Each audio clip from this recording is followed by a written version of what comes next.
xarunta akademiyadda ciidanka booliiska Idris Farax Cabane ee magaalada Djibouti ayaa saaka waxaa tababar loogu soo xidhay ciidamo gaadhaya 270 askari oo ka tirsan ciidanka booliiska ee dowladda federaalka Soomaaliya. xafladii xidhitaanka tababarkan oo ka dhacday isla akademiyadda ayaa waxaa ka soo qayb galay dhinaca Djibouti wasiiro taliyaha guud ee ciidanka qaranka Djibouti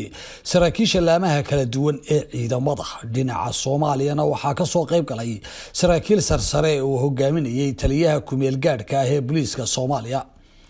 waxaa iyaguna goobjoog ahaa taliyayaasha saldhigyada shisheeye ee degan wadankan iyo ciidanka la yiraahdo Carabinieri ee dalka Talyaaniga oo iyagu maalgeliyay tababarkan iyaga oo kaashanaya ciidanka booliiska ee Djibouti. xafladan oo ahayd mid si aad loo soo agaasimay ayaa waxaa si qurux badan u labisnaa ciidanka tababarka dhamaystay. waxaa iyaguna goobta joogay ciidamada baamboyda loo yaqaano oo dhawaaqa turuubooyinka iyo durbaanada ay tumayeen ay soo jiidanaysay martida iyo ciidanka labadaba. ugu horeyn waxaa halkaasi ka hadlay taliyaha ciidanka booliiska Djibouti Cornel Abdullahi Abdi Farax waxaanu aad ugu dheeraaday baahida dadka Soomaaliyeed u qabaan ciidan ammaankooda suga. waxaanu kula dardaarmay askartan tababarku u dhamaaday inay dadkooda uga faa'iideeyaan aqoonta ciidan ee ay barteen. isagoo arrimahaas ka hadlayana waxa uu yiri xafladan oo soo gabagabeynaysa tababar 3 bilood oo u socda dhalinyarada Soomaaliyeed aan ka qayb galnay annaguna aan ka qayb galnay ka ciidan ahaan iyo tababar ahaan. xafladda noocaasi hada jeer markaan isku nimaadno waxay tilmaamtaa farxad iyo raq iyo dareen ay nagu abuurto nolol 3 bilood oo soo wada nooleyn oo soo gabagabaysmaysa in dhalinyartaas oo 3 bilood halkaan ku wada nooleyn habeen dheer aan wada joognay wixii de waana iyo talo iyo tababar baan siin karaynaa intii karaanka ahayd aan malaynay inaan bixinay hadda si ay timaatay waqtigii ay ku noqonayeen reerooga annagana noo يعني كالدراسة كالدرانينو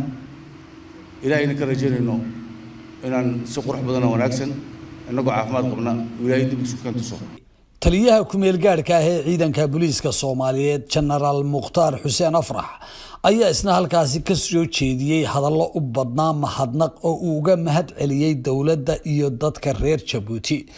oo uu ku tilmaamay kuwa ugu deeqay Soomaaliya dhiigga inamadooda. isagoo arrimahaas ka hadlayana waxa uu yiri tababarka maanta meeshaan lagu xiraa ujeedadiisu tahay in Soomaaliya loo dhiso ciidan soo celiya amnigiisa iyo xasiloonida iyo kala dambeynta iyo sharciga sidii loo hoggaansami lahaa ayay ka yihiin dafcadii 8aad oo ku tababarato dalka Djibouti. akademiyadan waa ciidankii 8aad oo tababar ku qaato 2015 ilaa iyo maanta oo 2018 bishii January aakhirkeedii ciidankan waxaan rajaynaynaa in noqon doonaan ciidan runtii wax weyn ka qaban doono amniga sidii waxaan ku barteen iyo aqoontoodii in dalkooda dadkooda u adeegaan aan u rajaynaynaa hadduu Ilaahay idmo. tababarkaana waxaa bixiyay dowladda Talyaaniga iyo dowladda Djibouti oo runtii dowladda Djibouti waxaa weeye dad aan nahay dad walaal labada bandiiraan oo kala duwan maana dad isku mid nahay ma ilaawi doono abaalka iyo dadaalka ay u soo galeen in Soomaaliya amnigeeda uu soo laabto. runtii waa dawladda kaliya oo dhihi karno maalin walba iyo habeen walba waxay u taagan yihiin in Soomaaliya amnigeeda uu soo laabto. marka waxaan leenahay waa maasantihiin. taliya Afrax waxaa kale oo aad ugu mahadnaqay ciidanka Carabinieriga loo yaqaano ee dalkaasi Talyaaniga oo uu ku tilmaamay dar jecel nabadda Soomaaliya. waa kan isagoo mar kale arrintaas ka hadlaya. dowladda Talyaaniga sidoo kale dhaqaale badan ay ku bixisay in ciidanka Soomaaliyeed ee booliiska qaasatan uu dhismo ayagana waa mahad celinaynaa.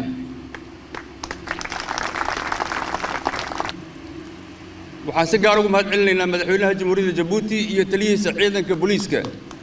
iyo shacabka reer Djibouti. runtii taliyaha ciidanka booliiska Djibouti wuxuu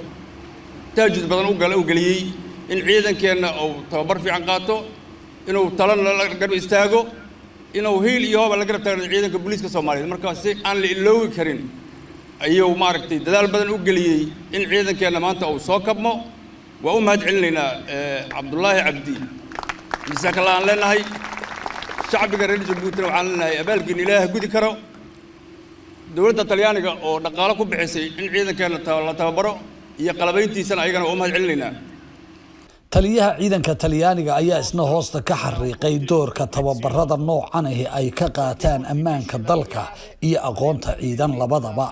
waxaanu askarta ugu baaqay inaanay khasaarin wixii ay barteen Ali Ahmed Rabi Ali Sanyo Sab TV Djibouti